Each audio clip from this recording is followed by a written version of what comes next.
Hola, aquí les esta puerta. Buenas tardes, mis hermanos. Vamos a seguir con nuestra clase de la honra del ministerio. Y bueno, pues siempre recordándole que lo más importante no es dónde servimos, sino a quién servimos. Al Dios Todopoderoso. Y nuestro versículo base, que siempre lo repetiremos, es Hebreos 5:4. Y nadie toma para sí esta honra, sino el que es llamado por Dios, como lo fue Aarón. Y continuamos pues con el tema de hoy, que es principios fundamentales en la consagración. La pasada clase fue la consagración, ahora es principios fundamentales en la consagración, la parte 1. Son conceptos muy importantes para todos. Pero vamos a ir a una breve recapitulación, como solemos hacer, de la clase anterior. Algunos ya lo apuntaron, así que no se preocupen, pero consagración, del hebreo kadash, ¿sí? Lo pueden escribir así, kadash con C, acento en la A, SH al final, kadash. Significa declarar como limpio, ser santo, separado, apartado para Dios, el que brilla para Dios y uno que es señalado y escogido por Dios. Eso es lo que significa. Así que muy bueno, ya lo hemos apuntado. Y en otras palabras, podremos decirlo que nadie puede ser escogido, llamado o señalado por sí mismo. Solo Dios llama y solo Él señala a alguien para cumplir con sus propósitos divinos. Recuerden que todo lo que hacemos es porque Dios quiere hacer algo en su obra de la iglesia para la salvación del mundo. No es tanto para nosotros, sino para salvar a aquellos que están perdidos. Entonces esta verdad confirma nuestro versículo clave de Hebreos 5:4. Lo repito, y nadie toma para sí esta honra, sino el que es llamado por Dios, como lo fue Aarón. Y otro ejemplo lo encontramos en 1 Samuel capítulo 16. Lo bonito de todo es que ¿cuándo llorarás? Le dice Dios. ¿Hasta cuándo llorarás a Saúl?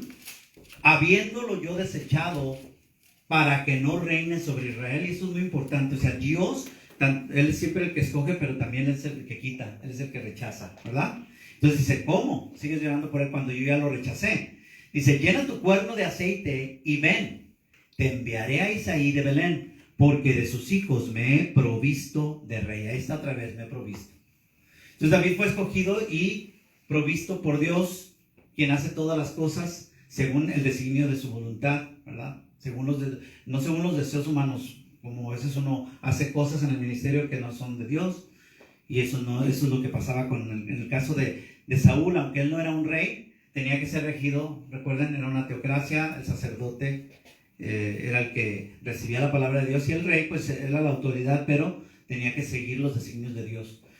Y bueno, Saúl no lo hizo, era desobediente. Dice el versículo 2: y dijo Samuel, ¿cómo iré? Si Saúl lo supiera, me mataría. Jehová respondió, toma contigo una becerra de la vaca y di, a ofrecer sacrificio a Jehová he venido.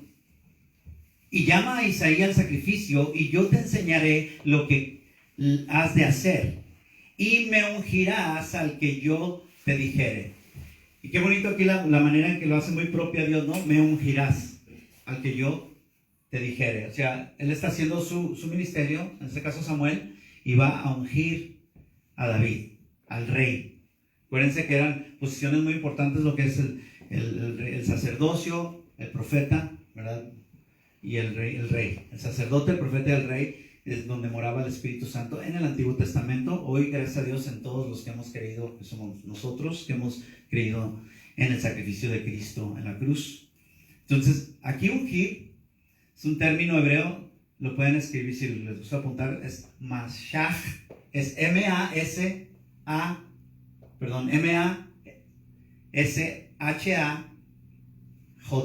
mashach, ungir, término hebreo mashach, que se traduce untar, frotar con aceite. Este es un símbolo del Espíritu Santo, eso lo sabemos, y un aceite utilizado con el fin de consagrar o apartar, que ya lo hemos estado viendo. ¿Apartar para qué? Para el ministerio, que es servicio, para servir en la obra de Dios. Entonces, esta unción estaba simbolizando el reconocimiento, la ordenación y el respaldo de Dios hacia David. Entonces, tomemos en cuenta de que era necesario llevar a cabo el proceso que Dios quería, que hubiese esa ceremonia, vaya, que Samuel, quien tenía la autoridad dada por Dios, pudiera ungir al próximo rey a quien él ya había escogido, se había provisto de rey, dijo. Versículo 4 dice: hizo pues Samuel como le dijo Jehová, y luego que él llegó a Belén, los ancianos de la ciudad salieron a recibirle con miedo, y dijeron: ¿es pacífica tu venida? Él respondió: sí, vengo a ofrecer sacrificio a Jehová. Santificaos y venid conmigo al sacrificio. Y santificando él a Isaí y a sus hijos, los llamó al sacrificio. Ahora tomen nota del versículo 6 al 10. Los hijos de Isaí van a desfilar frente al profeta Samuel, ¿sí? Y aquí es lo que nos sucede a muchos en el ministerio, ¿verdad?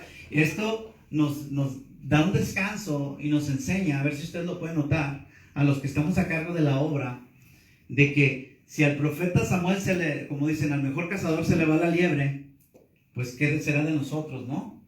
Así que fíjese cómo empieza el versículo 6 diciendo: y aconteció que cuando ellos vinieron, él vio a Eliab, este es el hijo mayor, y dijo: de cierto, delante de Jehová estás ungido. O sea, de seguro es este. Es lo que quiere decir. De seguro es este. Y Jehová respondió a Samuel: no mires a su parecer, ni a lo grande de su estatura. Ya se supone que, obviamente nos da a entender que era un chavo, pues, un hombre bien hecho y derecho, ¿no? Maduro, alto, o sea, de buen porte. Y dice: no lo mires eso, no mires su parecer. Dice: porque yo lo desecho. Ahora, aquí yo lo desecho no quiere decir que no, lo odio, no, simplemente yo no lo he escogido. No es, para que entiendan. Porque Jehová no mira lo que mira el hombre, pues el hombre mira lo que está delante de sus ojos, pero Jehová mira el corazón. Qué importante. Pero Samuel ya se había ido con la finta, como decimos en Guadalajara. Entonces esto significa que los verdaderos ungidos de Dios no son escogidos por la apariencia, gracias a Dios, el carisma o el talento. Esto es muy importante que lo entendamos. Ya hemos hablado de los talentos, las habilidades, todo. Son escogidos por la actitud del corazón. ¿Ok? Porque fíjense lo que dice el 8. Entonces llamó Isaí a Abinadab, segundo, y lo hizo pasar delante de Samuel, el cual dijo: tampoco ha escogido Jehová. Se fijan, ya no Isaí lo desechó, no lo ha escogido, no es. Hizo luego pasar a Isaí a Sama, el tercer hijo, y él dijo: tampoco ha elegido Jehová. E hizo pasar Isaí 7 hijos suyos delante de Samuel. Pero Samuel dijo a Isaí: Jehová no ha elegido a estos. Esto nos da algo muy importante, una revelación importante. Solamente uno, el que Dios escoge para cierta tarea. Así pasaron 7, no. El 11 dice: entonces dijo Samuel a Isaí: ¿son estos todos tus hijos? Y él respondió: queda aún el menor, que apacienta las ovejas. Y dijo Samuel a Isaí: envía por él, porque no nos sentaremos a la mesa hasta que él venga aquí. O sea, esto no se termina hasta que no llegue ese pequeño, ¿verdad? El más joven, el menor, dice. Envió pues por él y le hizo entrar, y era rubio, hermoso de ojos y de buen parecer. Entonces Jehová dijo: levántate y úngelo. Esto quiere decir conságralo, apártalo, ¿verdad? Como vimos la vez pasada. Porque es, le dijo Dios a Samuel. El 13. Y Samuel tomó el cuerno del aceite y lo ungió en medio de sus hermanos. Y desde aquel día en adelante el Espíritu de Jehová vino sobre David. Se levantó luego Samuel y se volvió a Ramá. Fíjense qué tremendo. Dios eligió, apartó, ungió y puso su Santo Espíritu en David. Qué tremendo, ¿verdad? Cuando cualquiera de nosotros como Samuel hubiéramos dicho: no, pues aquel, que se ve esa pantalla, ¿no? Ahora, esto también nos da respuesta, porque muchos ni siquiera lo piensan, ¿verdad? El por qué Dios, estoy parafraseando, pero de alguna manera les hacía entender al pueblo que ustedes escogieron a Saúl, ¿verdad? Al rey, cuando en realidad pueden decir: no, pero si Dios fue el que lo escogió, Dios le dijo: ve por Saúl, él va a ser el rey. Pero aquí se ve que Saúl, contrario a lo que lo ponen en las películas que no las hacen bien, era un hombre impresionante de físico. Entonces, a final de cuentas, sabía que la gente, porque Dios es omnisciente y Él conoce el futuro, iba a escoger a Saúl. Ellos van a escoger a este. Entonces, Él lo escogió así. O sea, Él lo dijo que este es el que ustedes escogieron. Y aquí se ve el porqué. En el caso de Samuel, se ve que él se va también por ese tipo de la apariencia, lo que se ve. Y obviamente, si este era Samuel, imagínense cualquier otro. Con más razón, ¿no? El hijo de la esquina, imagínate, para decir, no, pues ese, no vamos a escoger a aquel chaparrito, ¿no? Que diga, no, a ese que está, decía que le pasaba una cabeza a todo el pueblo. O sea que era impresionante. Entonces Dios, en este caso, lo puso en el más pequeño de los hijos. ¿Sí? Entonces escucha este pensamiento. Los verdaderos ungidos de Dios son reconocidos e identificados por el Espíritu Santo que mora en ellos. ¿Sí entendemos? O sea, no por lo que se aparente o por lo que la gente diga o que diga, oh, es un ungido de Dios. No, es por el Espíritu Santo que mora en nosotros. Y así que vamos a estudiar algunos principios de la consagración, porque eso es muy importante. Entonces, primero, antes de la consagración está la preparación para la edificación del templo. Sí, es el primero. Antes de la consagración está la preparación para la edificación del templo. Y pues edificar, ustedes saben que construir es. Entonces, antes de la consagración está la preparación para la edificación del templo. ¿Por qué Dios pidió la edificación de un templo? Bueno, una respuesta es porque sin templo no habría sacrificios y adoración a Dios. O sea, sin sacrificios ni adoración, pues no habría presencia de Dios. O sea, era una manera que Dios establecía rígida, exacta, de cómo podíamos acercarnos a Él, porque no podemos estar ante su presencia, o sea, lo sabemos, ¿verdad? Para entrar al lugar santísimo solamente el sacerdote y una vez al año, y bien, tenía que ser bien consagrado, santificándose, limpiándose. Entonces presentaba los pecados de él y luego los del pueblo. Así que sin sacrificios no habría adoración, no habría presencia de Dios. Sin presencia de Dios no habría dirección de Dios y el pueblo andaría en desorden. ¿Qué es lo que sucede con nosotros mismos, verdad? Que aun cuando somos, porque ese era el pueblo de Dios, pero aún nosotros que somos hijos de Dios, si cortamos o si Dios corta la relación con nosotros, pues andamos en desorden, porque empezamos a enfriarnos, o sea, esa es la naturaleza, nos inclinamos a nuestras bajas pasiones y nos separamos de la vida verdadera que es Cristo. Entonces, en este caso, era importante la presencia de Dios, pero no es cualquier presencia, es la de Dios. Entonces, hay modos, como lo hemos venido viendo, ¿verdad? Aún en las predicaciones. Entonces, era necesario todo eso para que hubiese dirección y sabiduría al pueblo, y entonces que anduvieran rectamente. Entonces, el templo de Dios ahora bajo el Nuevo Testamento, o Nuevo Pacto, somos nosotros, ¿verdad? Ya esto lo conocemos la mayoría. Nuestro cuerpo es el templo del Espíritu Santo. En aquel entonces, reitero, el Espíritu Santo solamente estaba en los sacerdotes, los reyes y los profetas, y obviamente el Señor, la gloria de Dios, descendía en el lugar destinado, ¿verdad? En el tabernáculo, en el templo, etc. Pero nosotros ahora, esto lo enseñó nuestro Señor Jesucristo en el capítulo 4 de Juan, hablando con la samaritana. Pues nosotros ahora ya en cualquier lugar, si estamos consagrados, si hemos edificado un buen templo, que es lo que vamos a ver ahorita, para Dios, para el Espíritu, pues ahí está Dios. Dios está en nosotros y nosotros tenemos esa comunión. Y por eso podemos entrar a la presencia de Dios confiadamente en todo momento. No hay hora, no hay día, en el momento que nosotros dispongamos nuestro corazón a hacerlo. Pero igual, eso nos hace andar en orden, nos guía el Espíritu Santo, porque si el Espíritu Santo está contristado, pues no nos va a guiar, ¿verdad? Lo tenemos apagado. Entonces el templo de Dios ahora bajo el nuevo pacto, reitero, somos nosotros.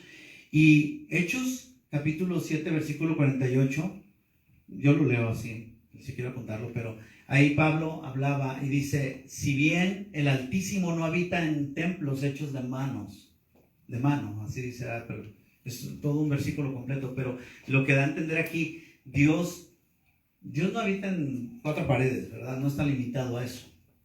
Es decir, el Señor está más interesado en habitar o en morar en un corazón arrepentido, en un corazón rendido, obviamente, consagrado totalmente a Él, que limitarse a un espacio. O sea, obviamente al principio era así. ¿Por qué? Porque aún no venía nuestro Señor Jesucristo. Aún no era presentado el Cordero de Dios que quita el pecado del mundo. Del cual la Biblia nos habla de que, imagínense, la carta de los Hebreos nos dice, si no fuese Cristo, como pues Cristo es Dios, sabemos, es en carne, encarnado. Entonces Él una vez y para siempre cumplió con su muerte. Si no hubiese sido necesario, dice que muriera muchas veces, porque Él quita el pecado inmediatamente. Por eso Juan el Bautista decía, he ahí el Cordero de Dios que quita. Y esto en la teología pues del Antiguo Testamento, pues como pues, borra, ¿verdad? Cubre. Pero Cristo quita completamente el pecado. De eso damos gloria.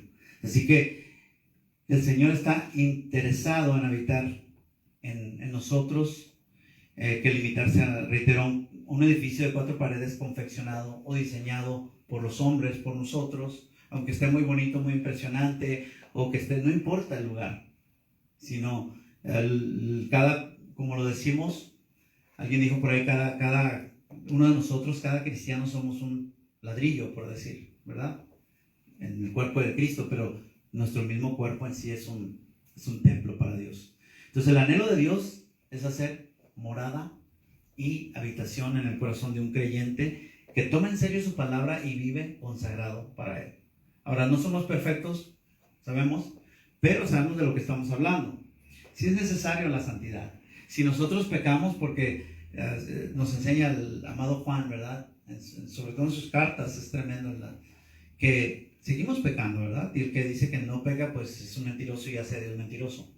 Pero él, acuérdense que se refiere al hecho de que somos hijos de Dios, tenemos esa todavía, estamos en este cuerpo que está asiento de pecado, podemos caer. Pero también la palabra nos dice que ninguna tentación que nos es dada es sobrehumana, ¿verdad? O sea, todos podemos aguantarla. Dice que Él, junto con la tentación, nos da la salida. Entonces es importante esto, entenderlo. Sí nos podemos consagrar, porque ahora tenemos el Espíritu Santo. Entonces Pablo escribió a los Corintios en 1 Corintios 3:16. Dice lo siguiente: ¿no sabéis que sois templo de Dios y que el Espíritu de Dios mora en vosotros? O sea, ¿que no saben ustedes que son el templo de Dios y que su Espíritu vive dentro de ustedes? Dice, si alguno destruyera el templo de Dios, Dios le destruirá a él, porque el templo de Dios, el cual sois vosotros, santo es. ¿Se da cuenta? A veces tomamos muy a la ligera las cosas de Dios, y eso yo pienso que es uno de los males más grandes que acosa a la iglesia de hoy, ¿verdad? La iglesia moderna. El hecho de que se toma muy a la ligera lo que es la consagración, la santidad, lo que Dios pide. Entonces, santo, ese es el término griego hagios, con J-A-G-I-O-S, puedes ponerle acento en la A, santo, del griego hagios, y se traduce consagrado para Dios. Eso es un santo, ¿verdad? Esto lo aprendemos también cuando estudiamos del nuevo nacimiento, todo eso. Entonces somos apartados. Yo les recuerdo siempre cuando hablamos del nuevo nacimiento, bueno, somos santificados en el momento, en el instante, somos apartados, ¿verdad? Consagrados para Dios. Pero también existe, ese es posicional, y luego existe la santificación progresiva, que es la regeneración, que nos está apartando día a día también, ¿verdad? Porque seguimos viviendo en este cuerpo, en esta vida, en este mundo caído, y es necesario que ahí tomemos nosotros. La primera Dios la hace con su poder sobrenatural. La segunda, nosotros el día a día tenemos aún la capacidad o la habilidad de obedecer o de desobedecer, ¿sí? Podemos consagrarnos más o de plano no obedecer a Dios. Esa es la diferencia. Así que la pregunta para reflexionar sería, ¿habrá cosas, actitudes o conductas que pueden destruir el templo de Dios? Una respuesta, y le repito la pregunta, ¿habrá cosas, actitudes o conductas que pueden destruir el templo de Dios? Y la respuesta es sí. Entre muchas otras cosas, ¿verdad? Cada quien puede tener muchas respuestas, ¿verdad? O ejemplos, pero entre muchas otras cosas están las divisiones, o sea, entre más, lo que más afecta al cuerpo, ¿verdad? Las divisiones, las contiendas, la envidia, el orgullo, la competencia, pero aquí no hablo de competencia, de ser competentes, ¿verdad? De ser aptos, capacitados para algo, sino que hablo de la competitividad, lucha, la oposición, la rivalidad que existe, la enemistad. Por eso es importante que como hijos de Dios, que yo lo he visto, sepamos separar lo que es, o sea, que somos, ya no somos del mundo, que debe de haber una actitud diferente en nosotros de saber dónde estamos parados, de ser buen ejemplo a la gente, de que no vea que, oh no, porque perdimos y pues hasta te andas pleiteando, por lo que sea, puede ser en el deporte, puede ser en el trabajo. No, ¿cómo que a mí no me dieron esa posición si a mí me tocaba? Y hasta de las greñas agarra una mujer a la otra, no sé, ¿verdad? Agarra de repente un zapato y a mí me dijeron que yo iba a ser manager. No, pero pasa, ¿a poco no? ¿Verdad que sí pasa? Ahora, con esto digo que habrá situaciones que no nos van a afectar. Claro que va a haber situaciones que no nos van a gustar. Yo no digo que no, somos seres humanos.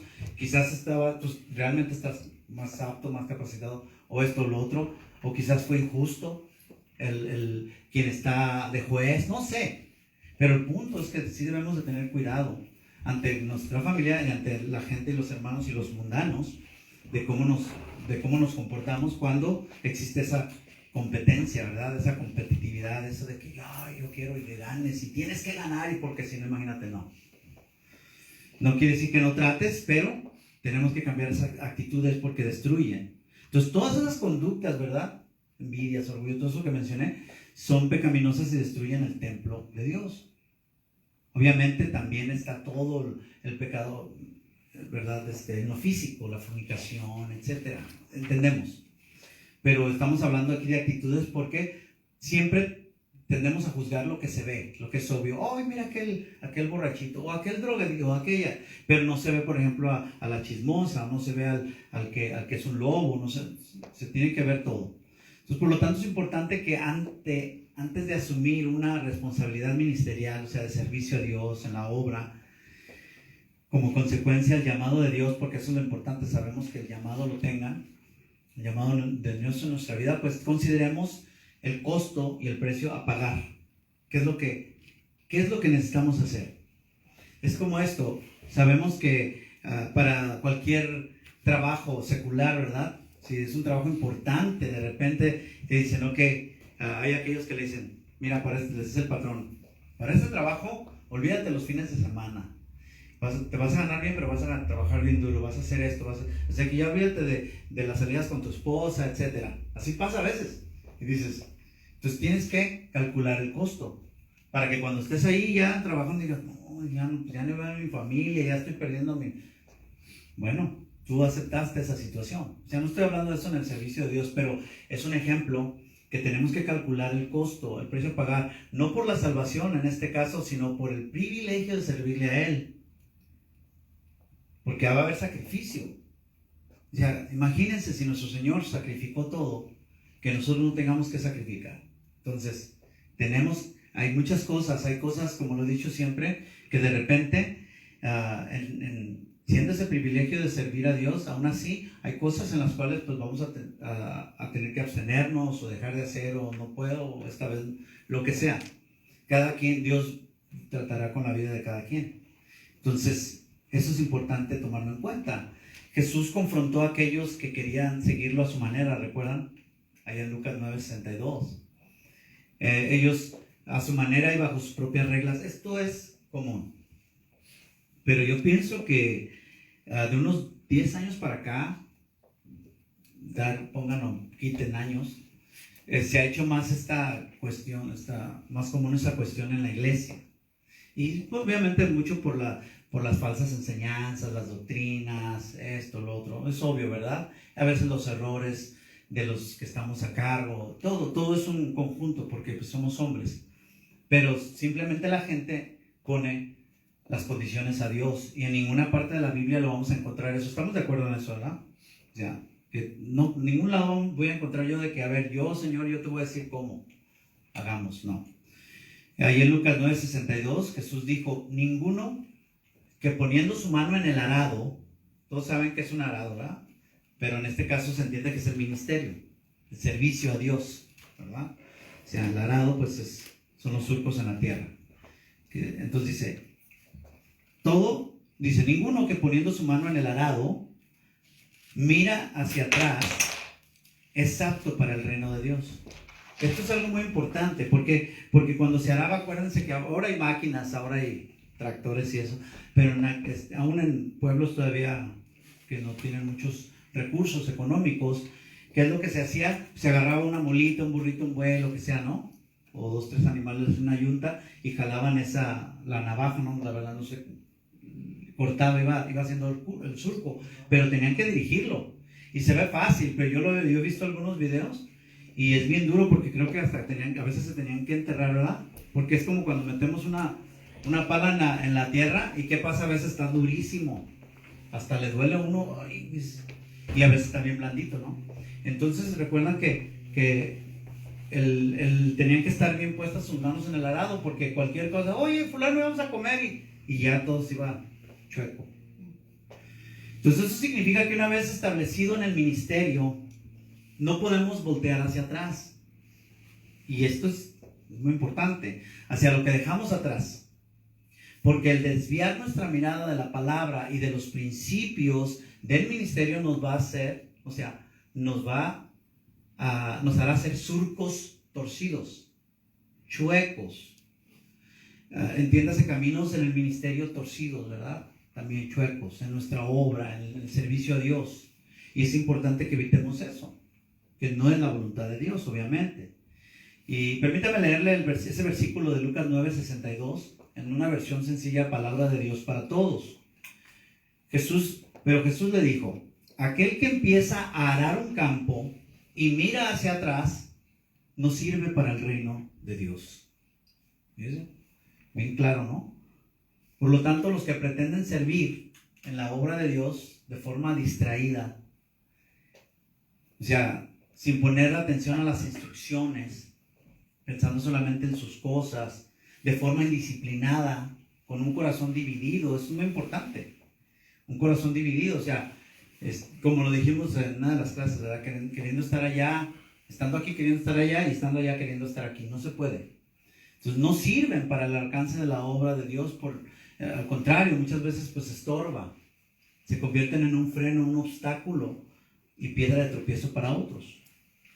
Aparte podemos ser mal ejemplo porque va a decir, no, pues así es, pues así se tiene que servir, ¿verdad? El que sepa menos o el que tenga menos entendimiento va a decir, bueno, pues así se debe servir entonces, porque siempre se toma el mal ejemplo, no se toma el ejemplo de aquel que es bien disciplinado, bien consagrado a Dios, o la que es, ¿verdad?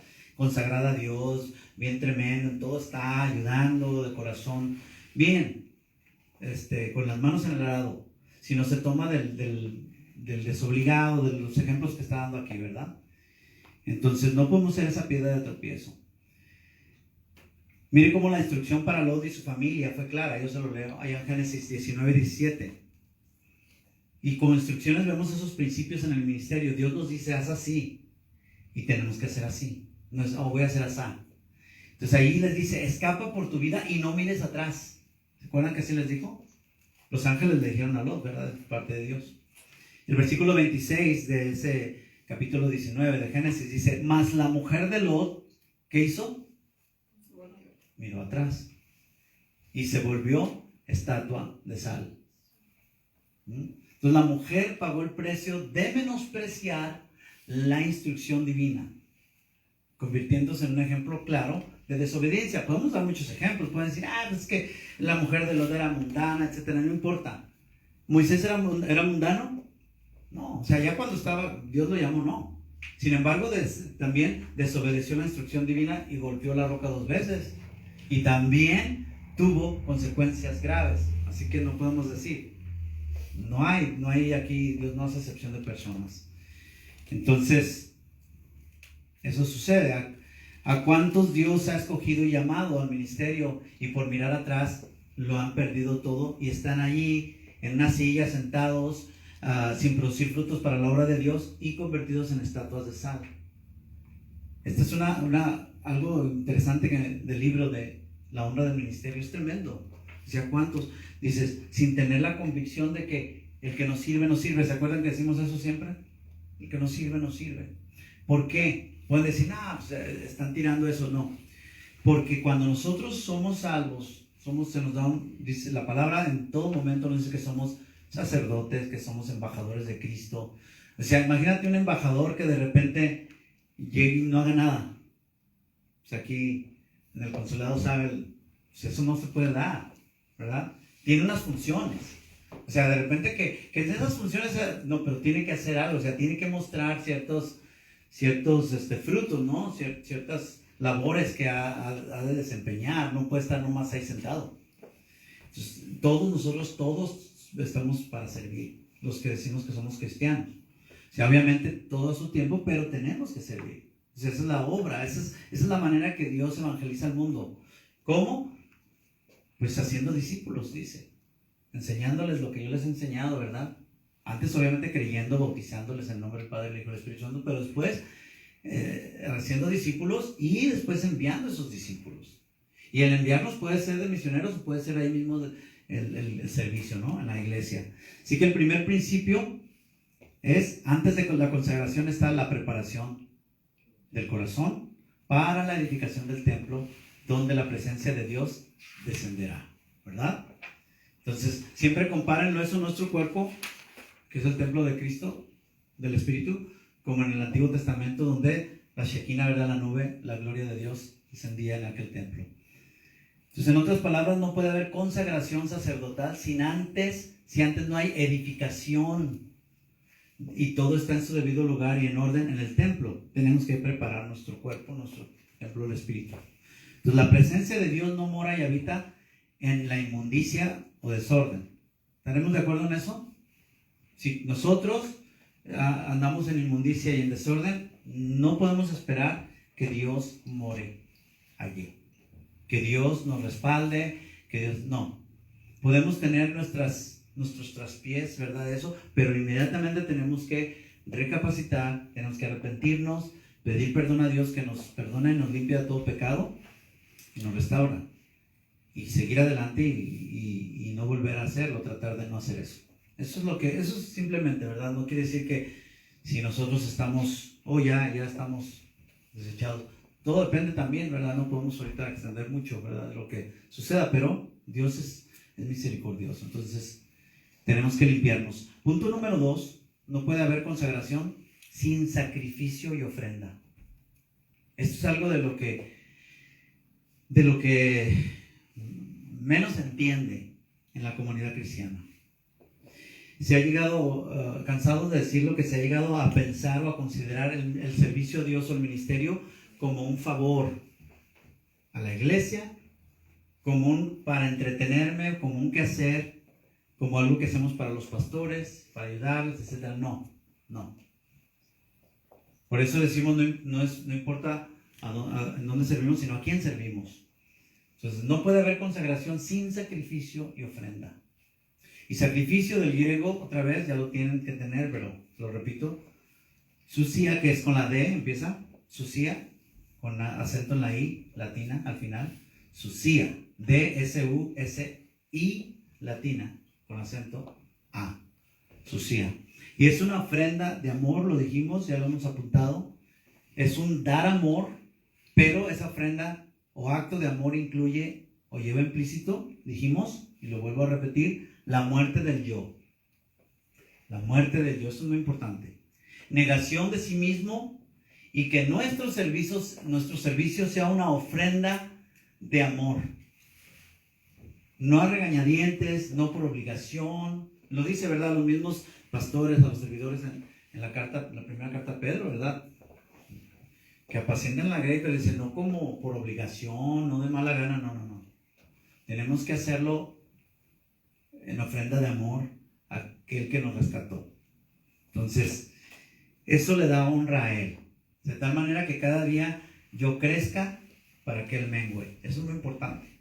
Porque si no nos negamos a nosotros mismos, Cristo no se va a ver. No se va a ver Cristo. Y va a ser siempre yo, esto, yo. Y Cristo ni las luces, ni sus luces. No. ¿Y quién es el que transforma? ¿Quién es el que salva? ¿Quién es el que cambia? Pues Cristo. Si lo echamos fuera, no tenemos más que un club social. Y yo no estoy interesado en eso, de verdad, hermano. Porque de eso hay mejores en el mundo. Estamos interesados en la obra de Dios para que Él sea el que edifique. Él sea el que cambie corazones, Él sea el que transforme. Nosotros simplemente servirle, como dicen ministros, ¿verdad? Servidores. Entonces, por ejemplo, en Éxodo 29:1, esta fue la instrucción de Dios que dijo, yo se lo leo, dice, esto es lo que les harás para consagrarlos, ya lo hemos revisado, Éxodo 29:1. Esto es lo que harás para consagrarlos, para que sean mis sacerdotes. ¿Sí? Entonces hablaba de Aarón, de los hijos de Aarón. Dice, toma un becerro de la vacada y 2 carneros sin defecto.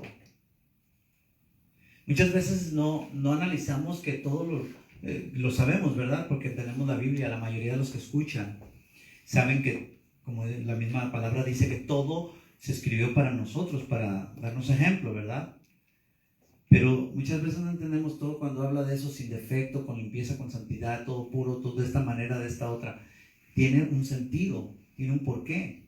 Entonces, si había algún defecto, entonces pues ya no era la mejor ofrenda o la ofrenda mejor, ¿entendemos? Ya no es. Si mi servicio tiene o sea, yo me he dado cuenta, yo personalmente se los digo, que en ocasiones mi ofrenda no ha sido, hablando en cuestiones de servicio, no ha sido la mejor, pero rápido el Espíritu Santo me deja saber. Y ese es el punto. Entonces ya no estamos dando la mejor ofrenda. Si tiene defecto, ya no se le puede ofrecer a Dios. Por lo tanto, si vamos a vivir consagrados para Dios, quitemos los defectos y los malos hábitos de nuestra vida que nos tropiezan y nos impiden ser la mejor ofrenda para Dios. Es todo. Esto es todos nosotros. O sea, nadie se exenta. No, pues que fulano, porque no, nadie. Dios pide lo mismo a todos. Entonces, Éxodo 29:2 dice allí, y panes sin levadura y tortas sin levadura amasadas con aceite y hojaldres sin levadura untadas con aceite. Las harás de flor de harina de trigo. Éxodo 29:3. Y las pondrás en un canastillo, y en el canastillo las ofrecerás con el becerro y los 2 carneros. Ahora, ¿cuáles son los efectos que produce la levadura? Todos los conocemos, más las mujeres, ¿no? ¿Cuáles son los efectos? Ajá, muy bien. Lo infla. Y el segundo es fermentar.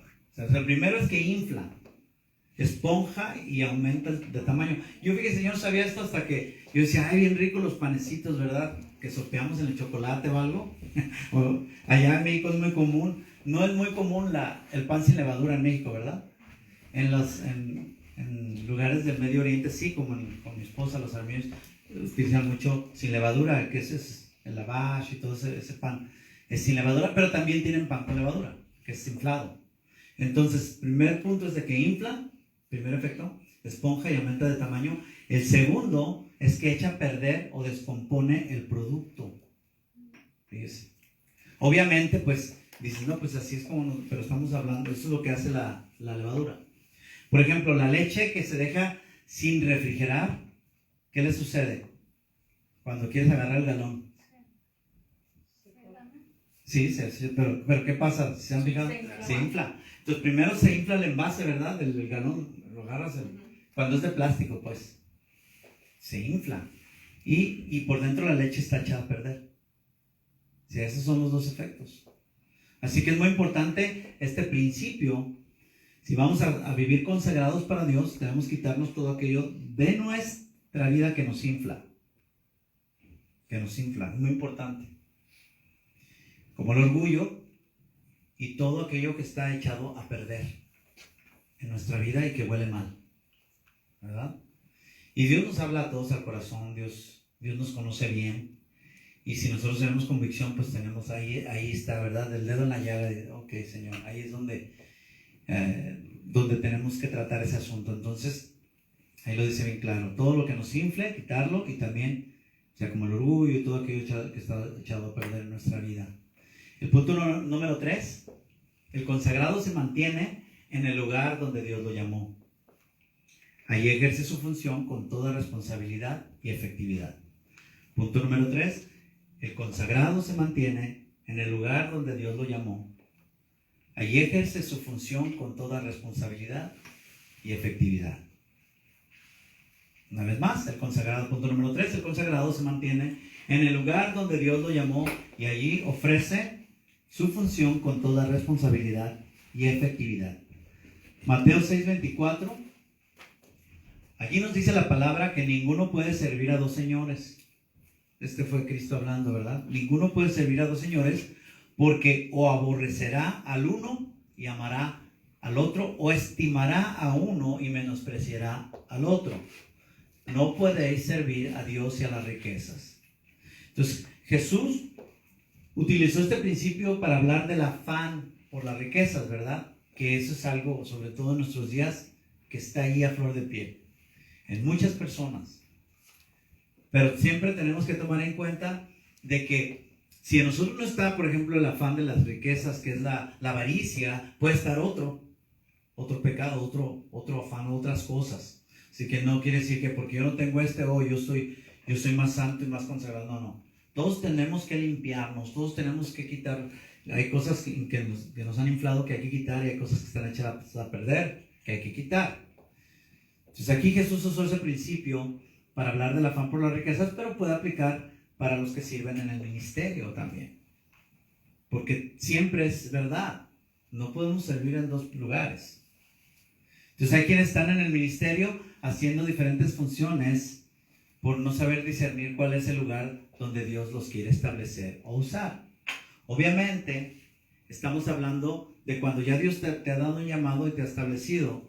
En las iglesias que comienzan, sobre todo, es común de que pues se tenga que servir en varios lugares porque se necesita, ¿verdad? Sobre todo cuando es algo esencial que sea necesario el hacer. Aún así, para eso pues se van escogiendo, como lo hicieron en el libro de los Hechos, ¿verdad? Que escogieron a los diáconos, que sean llenos del Espíritu. Pero es obvio que necesitamos el contexto, pero entender, si Dios te ha dado ese llamado, no podemos hacernos como Coré, o sea, de que él quería ser sacerdote siendo levita. No. Entonces Marcos 3:13 dice que llamó a los que él quiso y primero los estableció para, número 1, que estuvieran con él. Entonces es obvio, el Señor nos establece en el ministerio para que estemos con él.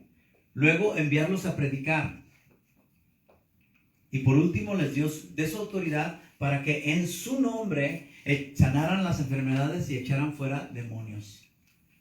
Entonces, que estuvieran con él, obviamente viendo al maestro, lo que él hace, lo que él enseña, lo que él practica, y luego enviarlos ya, una vez discipulados, enviarlos a predicar, y por último les dio su autoridad para que en su nombre sanaran las enfermedades y echaran fuera los demonios. Vaya conmigo a 1 Corintios, capítulo 12. Porque sí es necesario entender que aunque a veces pasamos por varios ministerios,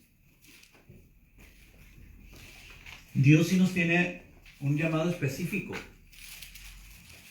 En un lugar, ahí es. Y muchas veces no es el que nosotros queremos, Muchas veces no es el que, yo quiero hacer esto, yo quiero hacer aquello. Y de repente nos vemos en algo totalmente contrario a nuestros deseos. Pero vemos que Dios nos capacita y dice, aquí eres. Y pues ya que haces, ¿quién es el que manda? El Señor. Pero entonces tienes que convertirte en una ofrenda de amor, una ofrenda que sea la mejor ofrenda, sin defecto, porque eso es lo que Él quiere, ¿verdad? Fíjese lo que dice, y esto nos ratifica eso, nos lo confirma, el hecho de que cada uno tiene ese lugar. Dice 1 Corintios 12, porque así como el cuerpo es uno y tiene muchos miembros, en el cuerpo, cuando hablamos de la anatomía humana, un miembro pues es un brazo, ¿verdad? Un dedo, las orejas, etcétera, son miembros del cuerpo, partes del cuerpo. Dice así, y tiene muchos miembros, pero todos los miembros del cuerpo, siendo muchos, son un solo cuerpo. O sea, estamos en lo mismo. No le hace que yo esté aquí, tú allá. Siendo muchos, son un solo cuerpo, así también Cristo. Porque por un solo espíritu fuimos todos bautizados en un cuerpo, sean judíos o griegos, o sea, cualquier raza, sean esclavos o libres, y a todos se nos dio a beber de un mismo espíritu. O sea, es lo mismo, todos, no hay diferencia. Versículo 14, además, el cuerpo no es un solo miembro, sino muchos. Esa es la iglesia, es el cuerpo de Cristo. Un solo miembro no conforma la iglesia.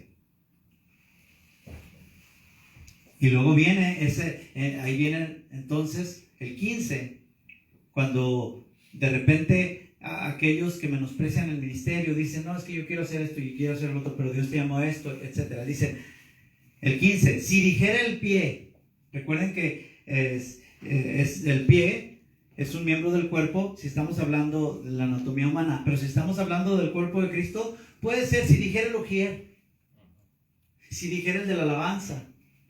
¿Sí entendemos? Entonces aquí, si dijera el pie, porque no soy mano, obviamente el pie no es una mano, ¿verdad? Con el pie podemos hacer muchas cosas, pero no podemos hacer lo que hace la mano. Hay unos que sí, tremendos, hemos visto tocar hasta guitarra y todo, pero ustedes saben a lo que me refiero. No podemos, la mayoría, no. Por eso hasta dicen, ¿verdad? ¿Cuál es el dicho? Bueno, en Guadalajara hay un dicho que es muy común.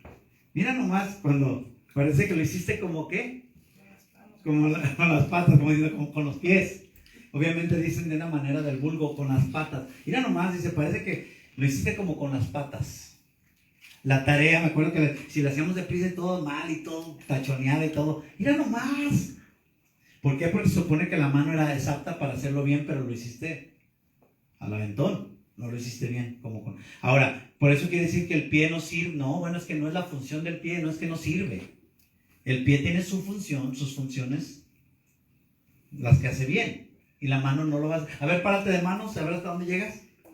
¿Verdad? Y uno llega, esos que van al gimnasio. Pero igual te vas a cansar, no es la función. Bueno, entendemos. Entonces, si dijera el pie, porque no soy mano, no soy del cuerpo, por eso no será del cuerpo. Si dijera la oreja, porque no soy ojo, no soy del cuerpo, por eso no será del cuerpo.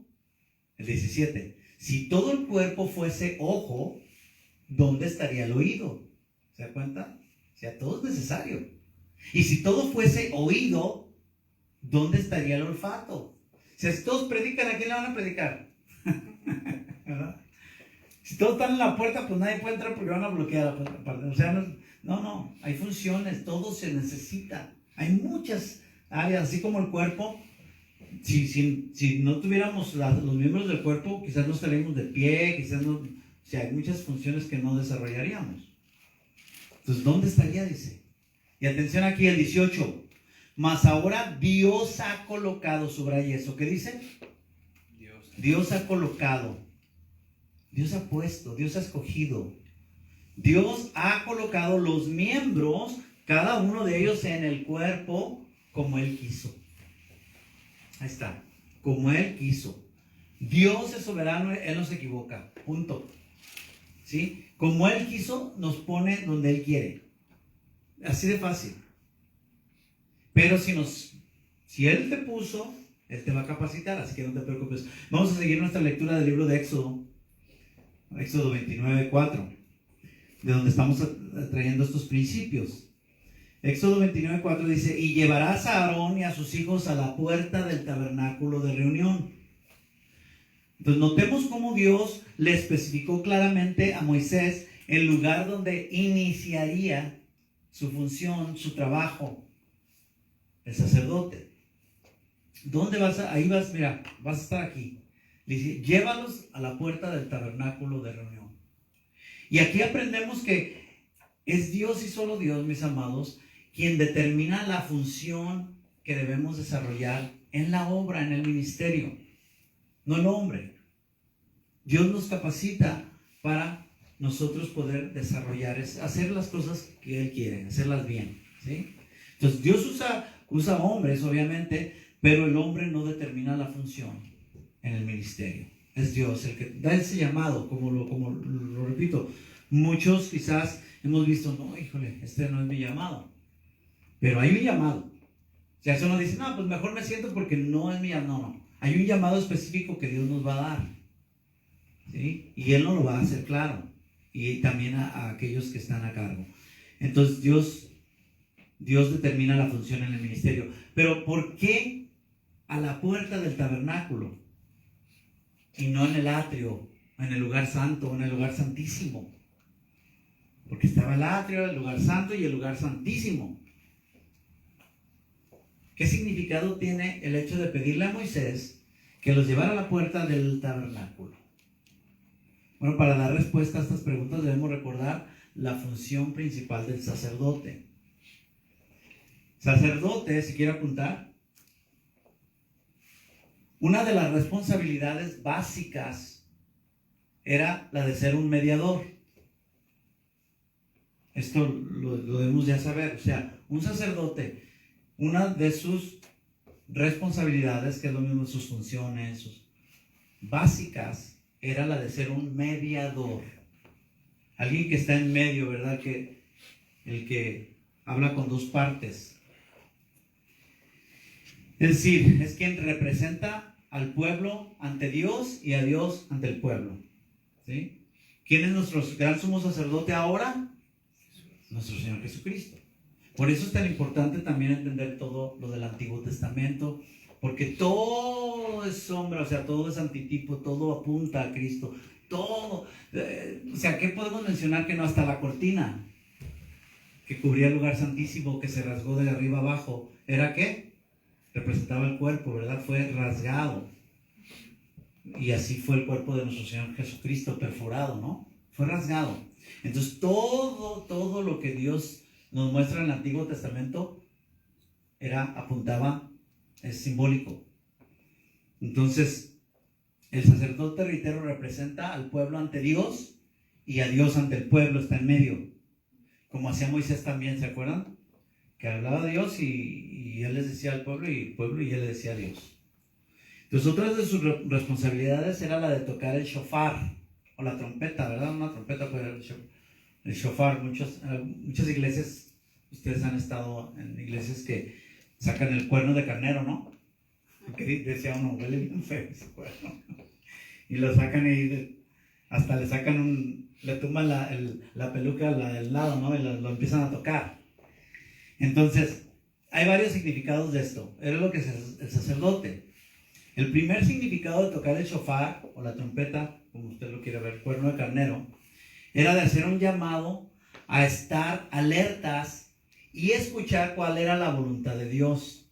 Y esto lo tenemos que tomar como algo importante para nuestro ministerio, nuestra vida ministerial. ¿Por qué? Porque tenemos que estar alertas de escuchar cuál es la voluntad de Dios. Segundo, era para hacer un llamado, para estar alertas ante la presencia del enemigo. O sea, como diciendo, ahí viene el ejército enemigo, cuidado, hay un peligro.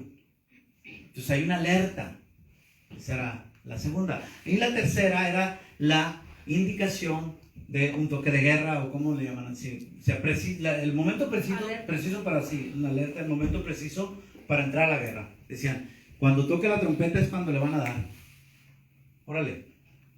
Ese era el momento preciso. Entonces, ¿quiénes eran los que sonaban el shofar? Ya lo dijimos, ¿quién? Los sacerdotes. ¿Ok? ¿Dónde debían estar los sacerdotes? En el lugar que Dios les especificó, en las puertas del tabernáculo. Por eso, ya cómo nos va dando el orden, cómo Dios quiere que hagamos las cosas, ¿verdad? Entonces tenían que estar a las puertas del tabernáculo. Así que el oficio sacerdotal iniciaba, obviamente había muchas funciones, ¿verdad? Muchas. Pero iniciaba primero a la puerta del tabernáculo porque era el espacio intermedio. Sí, estaba el pueblo y estaba el tabernáculo, donde estaba el pueblo y el lugar donde Dios moraba. Ahora Él mora dentro de nosotros, pero en ese momento pues ahí Él dice, moraré en medio de mi pueblo. Y ahí estaba el Señor. Pero otra vez se tenían que seguir funciones específicas, procedimientos, etcétera. Todo tenía que ser como Dios decía. Así que estaba ahí a la puerta porque ese era el espacio intermedio. Porque les dijimos un mediador, ¿no? El sacerdote. Por lo tanto, ese fue el lugar más apropiado para que los sacerdotes fueran preparados para entrar y desarrollar una función mediadora muy especial y sagrada entre Dios y los hombres. Pues se trataba de la expiación de los pecados del pueblo, ¿verdad? Eso es importante y eso es lo que Jesús hace, ¿verdad? La expiación de nuestros pecados, somos perdonados.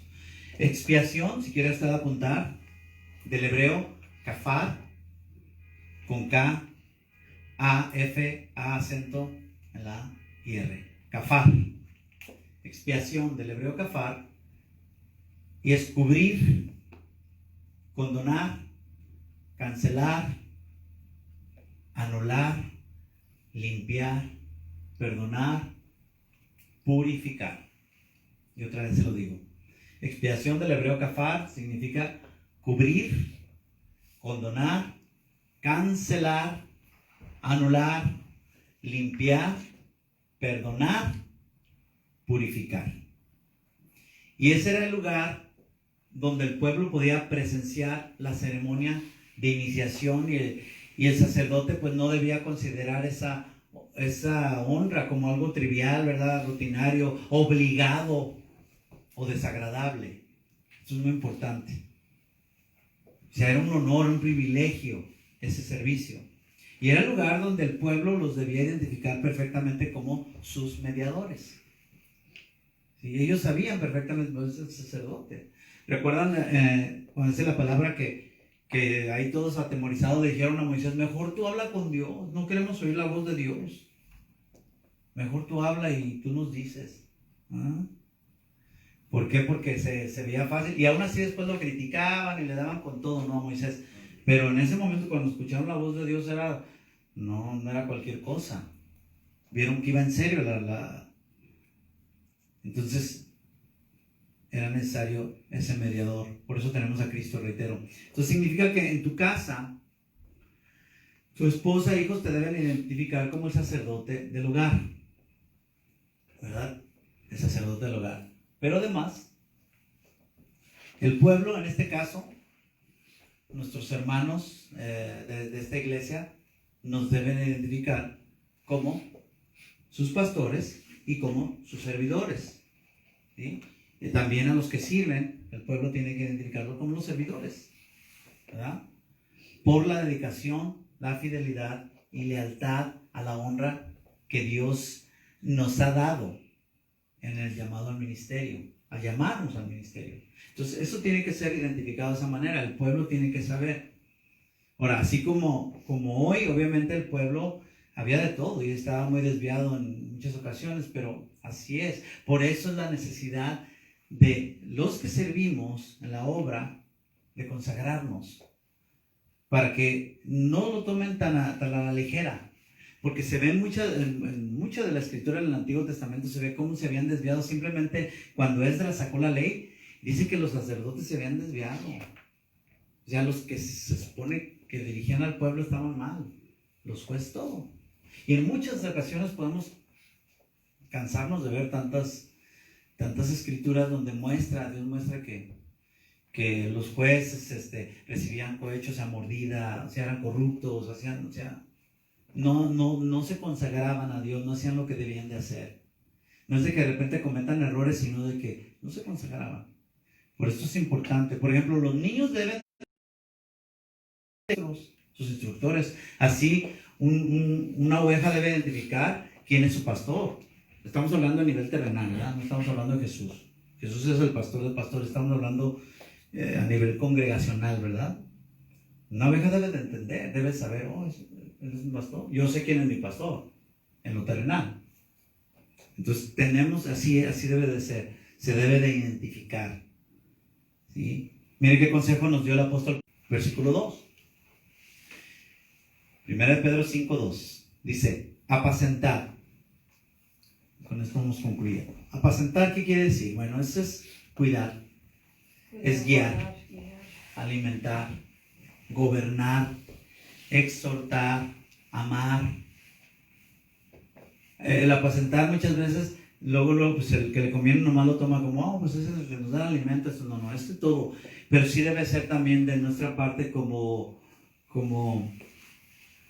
pastores, como servidores, como ministros, debe de ser todo completo. Así como se les ama, se les anima, también se les consuela, también se les debe exhortar, se les debe reprender en el caso de pecado, etc. O sea, de guiarlos, cuidarlos, todo eso es apacentar. Dice, apacentar la grey de Dios que está entre vosotros. Y dice, cuidando de ella, no por fuerza, ¿se da cuenta? Sino voluntariamente. No por ganancia deshonesta, que hoy hay mucho, sino con ánimo pronto. Y luego algo bien importante en el 3. No como teniendo señorío sobre los que están a vuestro cuidado, sino siendo ejemplos de la grey. ¿Se da cuenta? Ahora, esto está hablando Pedro a los líderes de la iglesia. Pero si tú lo traes, o sea, si cada uno de nosotros lo llevamos a cada ministerio, ¿ustedes creen que Dios quiera, por ejemplo, que los que están al frente de dar una clase, ya sea a niños, a jóvenes o a los adultos, tengan ese mismo concepto? ¿Tengan esa misma idea en mente? Claro, porque les presiden, están como autoridad ante ellos. Entonces no lo deben de hacer ni de mala gana, ni tampoco enseñoreándose de ellos, ridiculizándolos. No. Tiene que ser de una manera donde lo que dice la Biblia, sí estás para instruirles, para exhortarles, pero también para amarles, para consolarles, etc. Entonces por eso dice el 3, no como teniendo señorío. Gracias a Dios que aquí no se puede acusar de eso.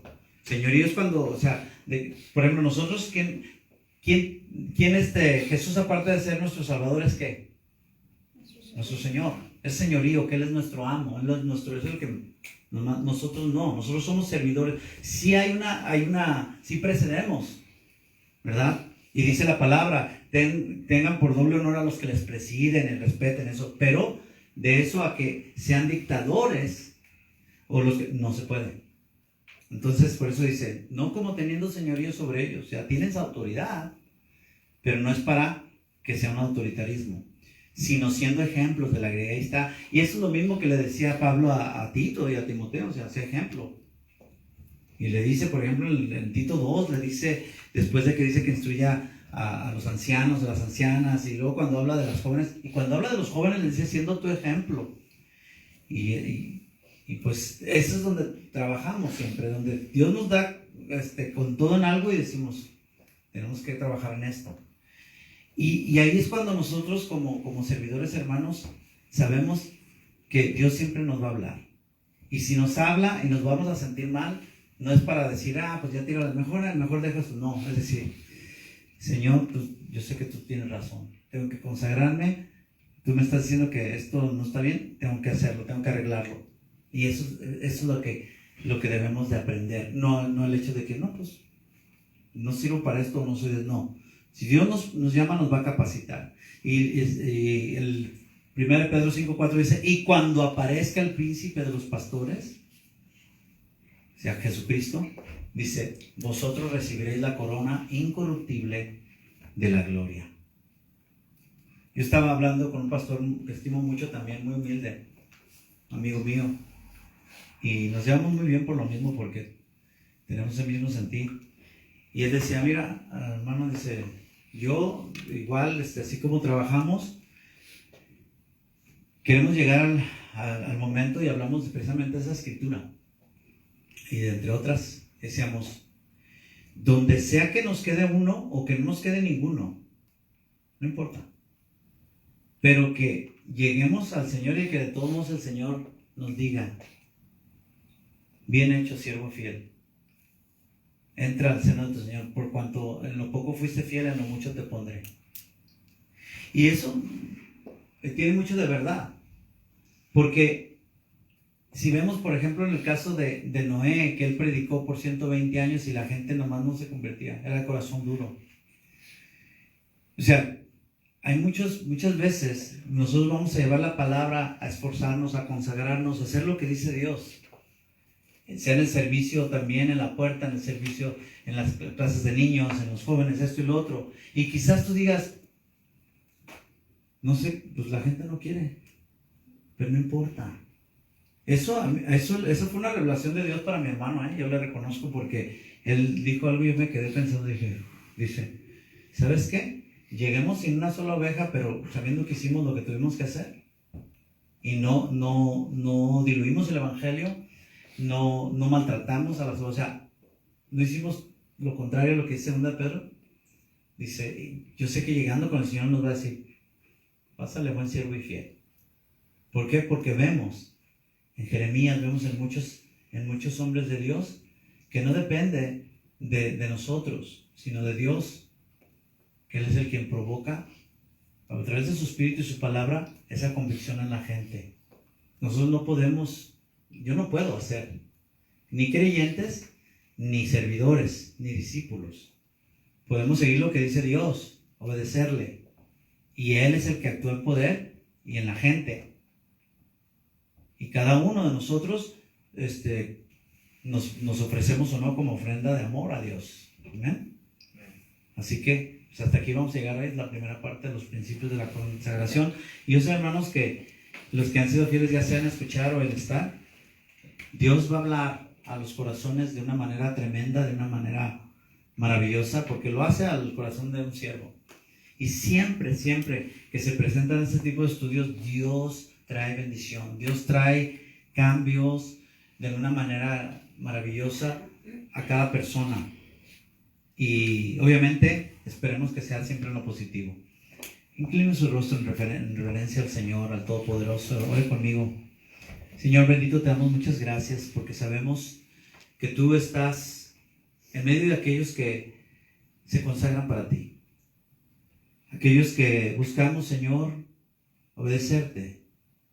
Que aun siendo, pues, seres humanos con deficiencias, sabemos que tú, Señor, nos has apartado para ti y nos has capacitado, nos has llamado, nos has ungido.